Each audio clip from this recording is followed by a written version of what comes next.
In the headlines for this hour on VTV News, National Assembly discusses state budget settlement.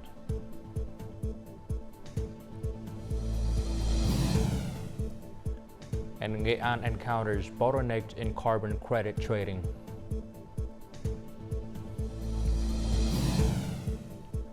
In our news, UN General Assembly elects former Cameroon leaders as new president.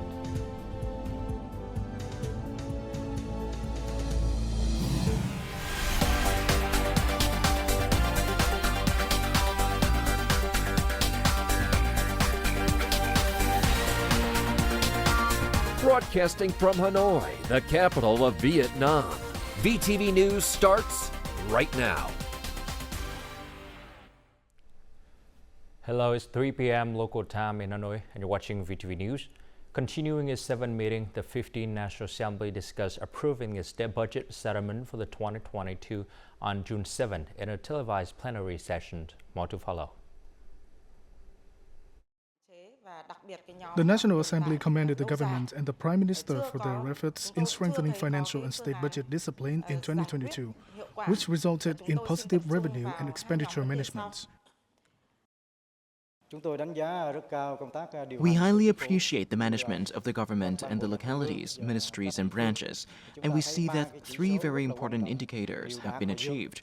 First, we see the revenue increase in 2022 is very high, exceeding the estimated figure by 28.8%, enabling us to focus resources on key projects. Vietnam usually spends equal to or more than the estimated figure, but in 2022, we see that the actual expenditure is lower than expected. The budget deficit was very economical and lower than the figure agreed by the National Assembly. I propose that localities should have regulations to use local budgets for some expenditures that normally would require the state budget. For example, some national highways pass through localities built many years ago but have seriously degraded and need to be upgraded.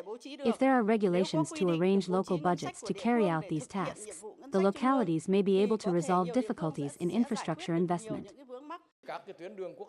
The Ministry of Transport manages national highways, so the Ministry of Finance allocates the repair, maintenance, and upkeep costs to the Ministry of Transport.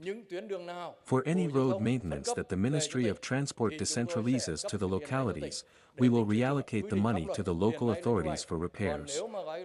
Localities can work with the Ministry of Transport to decentralize resource management and then submit documents to the Ministry of Finance so that we can allocate the budget to them and be proactive in ensuring timely repair expenses and spending from the local budget. The morning session concluded with discussions on a draft resolution concerning the organization of the urban administration model and pilot implementation of several special mechanisms. On Friday morning, State President Tô Lâm paid a visit to the Navy in Hai Phong City. The visit affirmed the party and state leaders' recognitions of the role, position, and special importance of the Vietnam People's Navy in the strategies of defending the nation. The State President sent the regards and best wishes of General Secretary Nguyễn Phú Trọng to the Navy's generals, officers, and sailors. After listening to an update and inspecting combat readiness, the State President acknowledged and commended the outstanding achievements that the Navy has achieved to date. To fulfill its task, the State President requested the Navy to thoroughly grasp the viewpoints of resolutely and persistently fighting to firmly protect independence, sovereignty, unity, territorial integrity, sea islands, maintaining a peaceful and stable environment for national development worthy of the trust of the party, government, and the public. Prime Minister Phạm Minh Chính has requested that the Ministry of Industry and Trade, relevant ministries and agencies review the legislation governing the management of e-commerce. He stated that this was necessary to promote and further improve the state effectiveness and efficiencies in e-commerce management and trade on digital platforms. The Prime Minister directed the Ministry of Finance to continue reducing administrative procedures, facilitating declarations and deposit, and optimizing the custom clearance process for import and export via e-commerce. He further requested that they promote tax collection to prevent tax loss and strengthen inspections and examinations of live stream sales. The Prime Minister stated the Ministry of Public Security must synchronize population data with civil status, tax and banking data to help the identifications and authentications of individuals and prevent fraud and tax evasion, ensuring economic security and order in electronic transactions and e-commerce.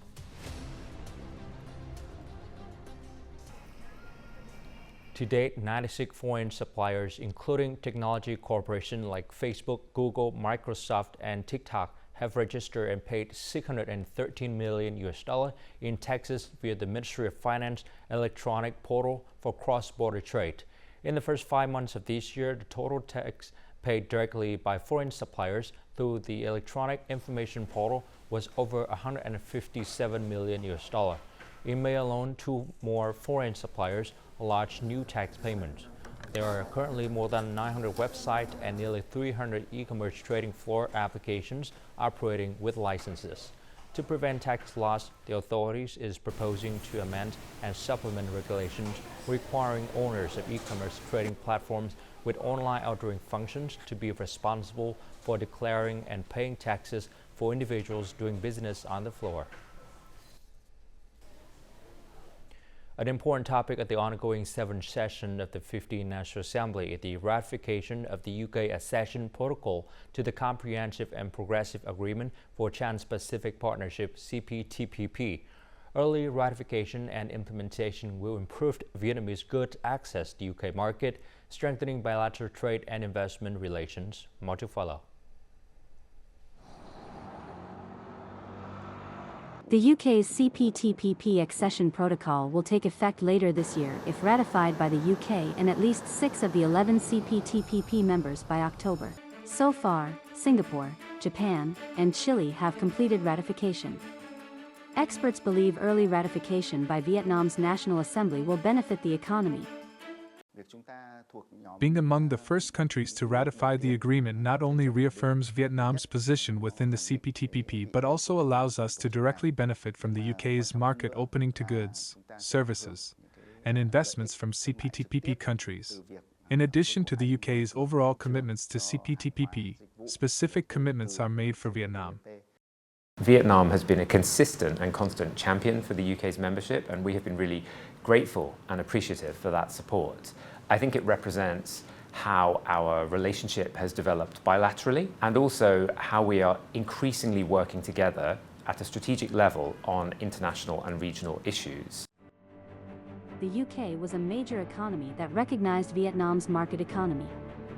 That the UK is joining the CPTPP is believed to provide new momentum and complement the existing UK VFTA.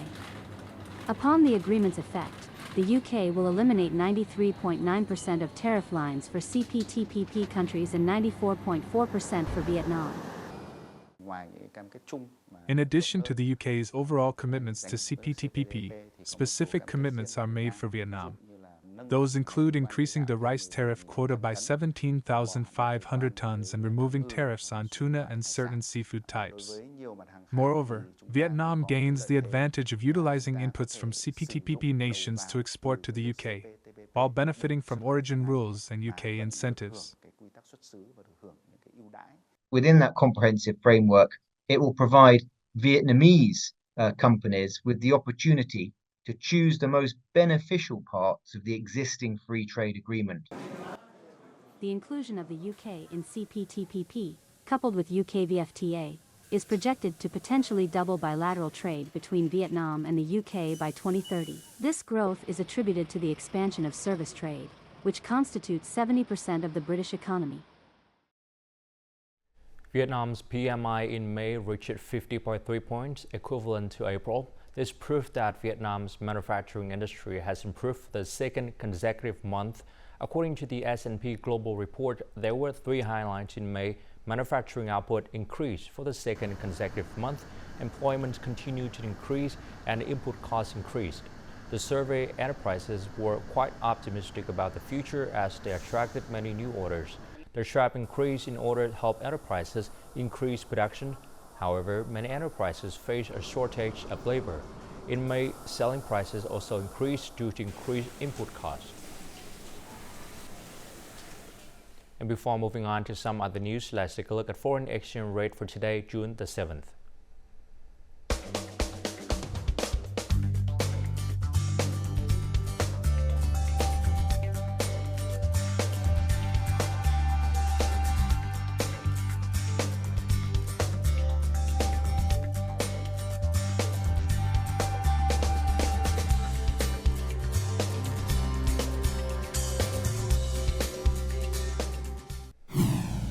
Coming up next on VTV News, Nghệ An encounters bottlenecks in carbon credit trading.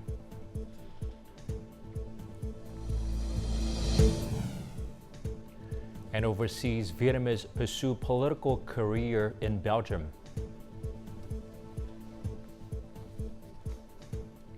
The Tuấn Tú Dam on the Lu River in An Hai Commune, Ninh Phước District, Ninh Thuận Province has been breached. The dam failure has put 140 hectares of summer-autumn rice and vegetable in An Hai communes at risk of serious water shortage.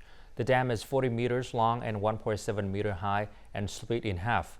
Local people believe that the cause of the dam failure is a lack of recent reinforcement, causing it to weather and lose its structural integrity.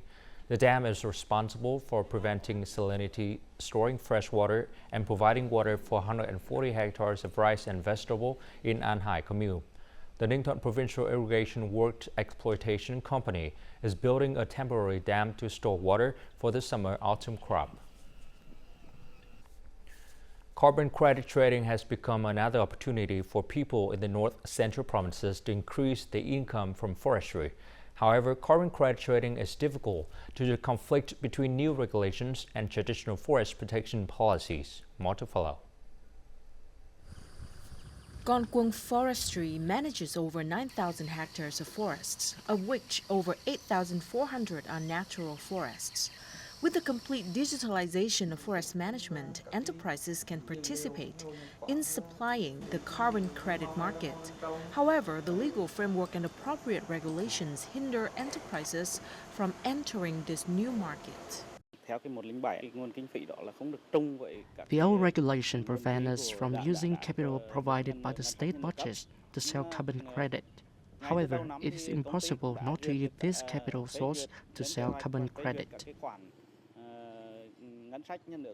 According to the emission reductions payment agreements in the North Central region, there are more than 27,800 forest owners with nearly 800,000 hectares in Nghệ An province. However, if implemented in accordance with the provisions of Decree 107, this revenue cannot be paid due to policy overlap. There is no implementation guidance document yet, and policy overlap exists. The regulation does not allow overlapping payments, but the financial estimate for those payments was approved in 2024. Also, according to Decree 107, the pilot policy of payment for greenhouse gas emissions reduction in the North Central region will only be implemented in 2024 and 2025.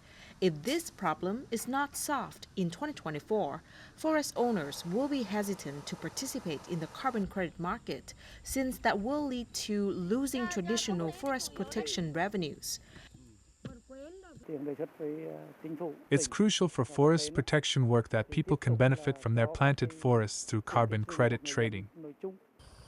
Along with these problems, the requirement for the correct subjects to receive payments from carbon credit trading is quite complicated.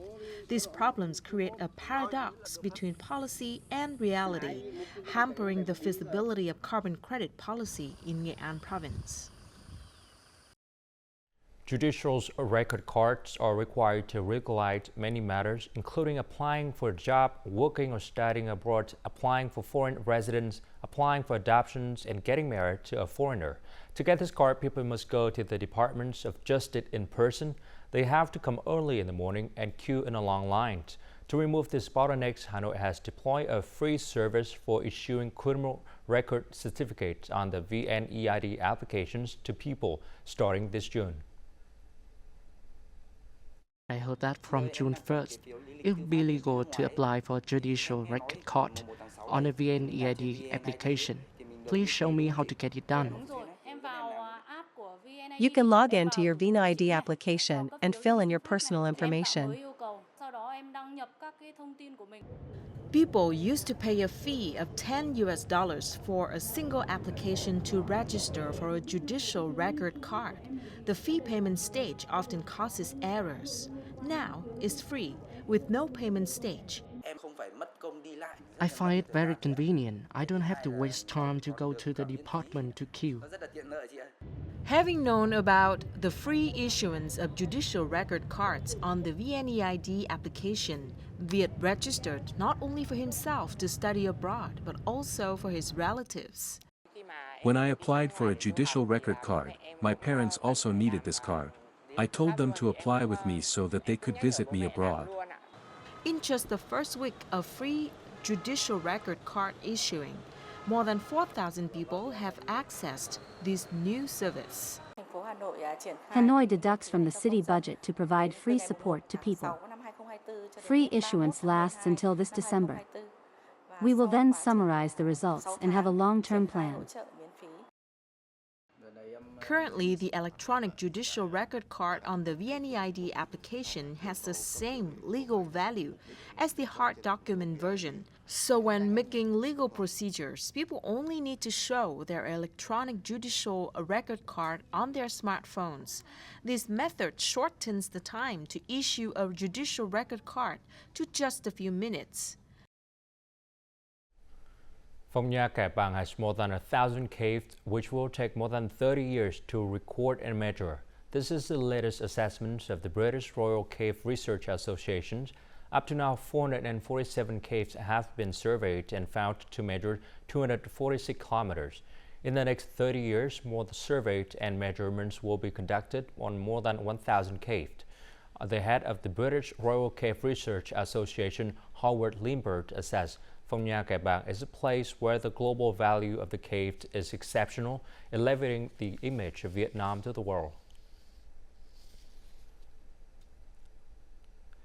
VTV hotlines recently received phone calls suggesting meaningful stories in various localities. Among these tipped-off is the timely launching of free Cao Lan language classes as the ethnic language is struggling to survive.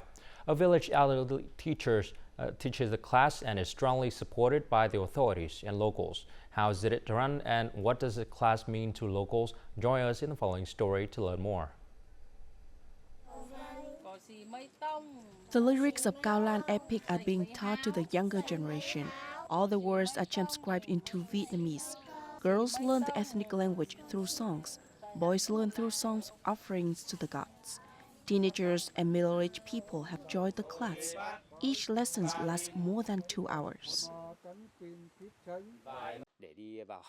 I joined this class to preserve my ethnic identity. They taught me things, morals, how to do good things, love the young and respect the elderly. This special class also includes the leader of Quang Yin Common, who's also a member of Cao Lan ethnic group. Over the past few months, Quang has come to class almost every night. As a local leader, I have to be a role model. I want young and future generations to be responsible. They must learn and retain the culture of Cao Lan ethnic people. Cao Lan is an ethnic group with its own language and writing, but it's very difficult to use. Due to a lack of practice, people have forgotten the language. Meanwhile, according to Cao Lan tradition, they are required to use the ethnic language to perform worship rituals. To preserve the traditions of his people, Lợi, a village elder, also asked the authorities for permission to open free classes to teach the Cao Lan language. What I'm most excited about is that some children can now say their prayers on full moon days and the Lunar New Year. Many adults can also pray for their children. We highly appreciate his spirit in preserving ethnic and cultural identity. The authorities will direct the commune committee to create the best conditions for him to promote this model. 2 Cao Lan language classes have been opened with dozens of students enrolled. These children will be the generation that maintains and develops the spirit and identity of Cao Lan people.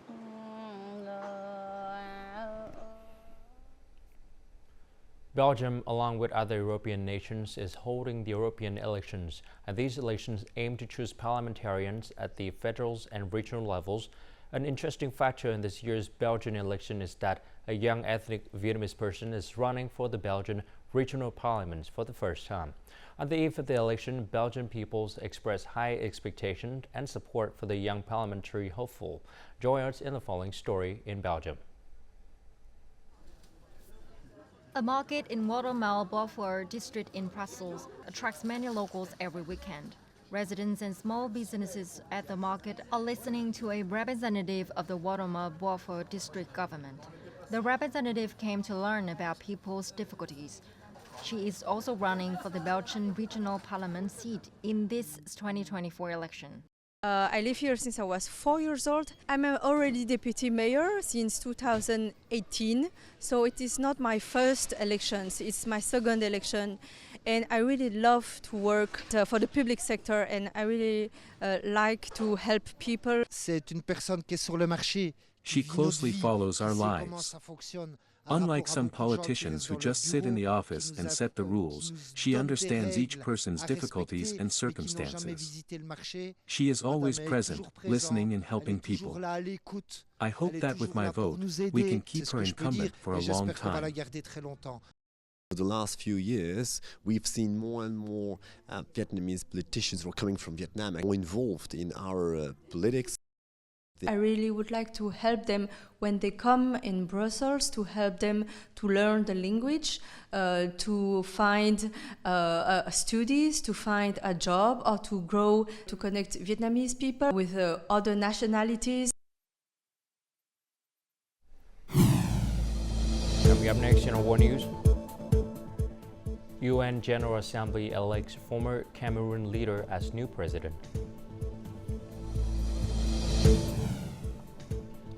And U.S. President against Ukraine using American weapons deep inside Russian territory.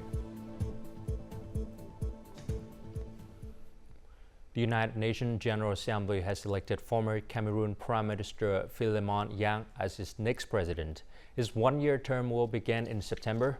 In a speech on Thursday, the new UN General Assembly president highlighted his theme for the 79th session as Unity in Diversity, for the advancements of peace, sustainable development, and human dignity for everyone, everywhere. The Assembly also elected 5 non-permanent members of the Security Councils for the 2-year term from January 2025, comprising Denmark, Greece, Pakistan, Panama, and Somalia. Competition for power and diverse interests. U.S. President Joe Biden said in an interview Thursday that U.S. weapons would not be used to strike deep into Russian territory as he commemorated the 80th anniversary of D-Day in Normandy. He also emphasized that these weapons would not be used to strike the Russian capital or the Kremlin. Last week, the U.S. and some European countries partially lifted their restrictions to enable Ukraine to use American-made weapons in the Kharkiv region to hit Russian territory.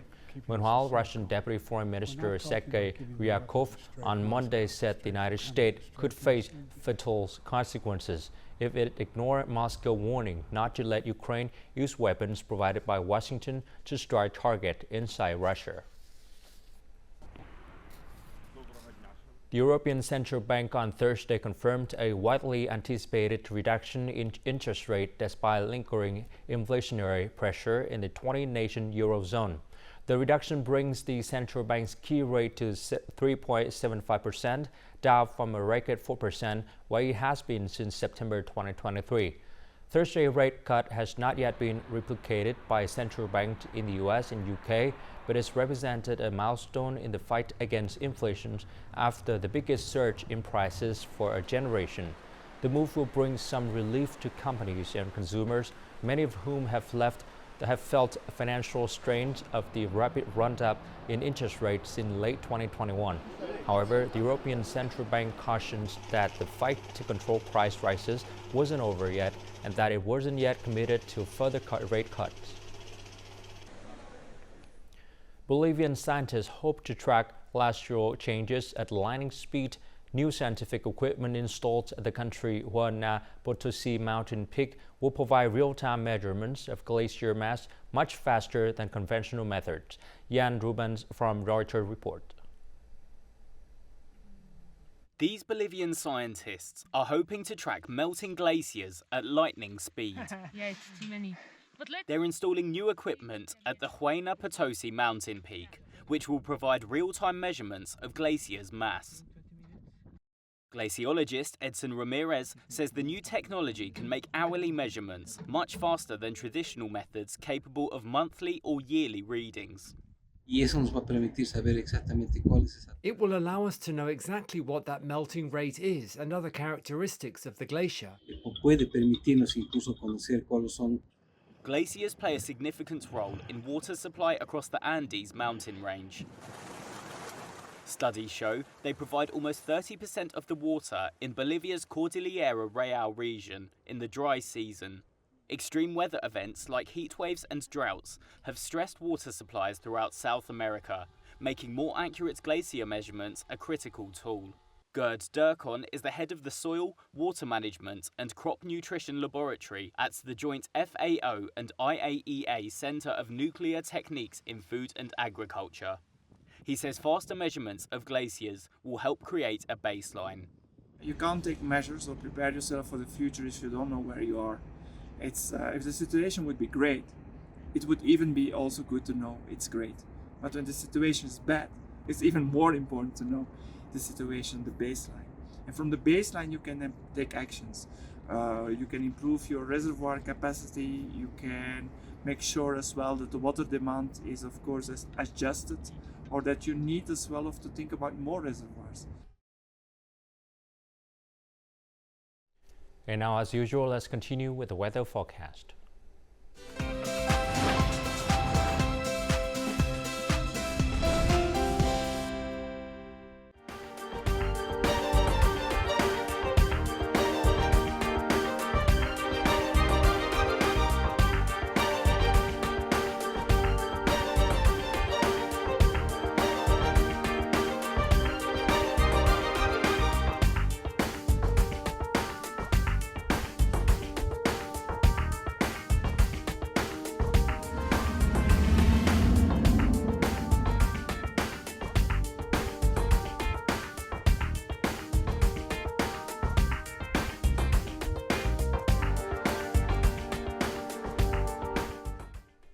That's all the news for today. To rewatch our program, you can log on to VTVgo.vn or download our mobile application VTVgo.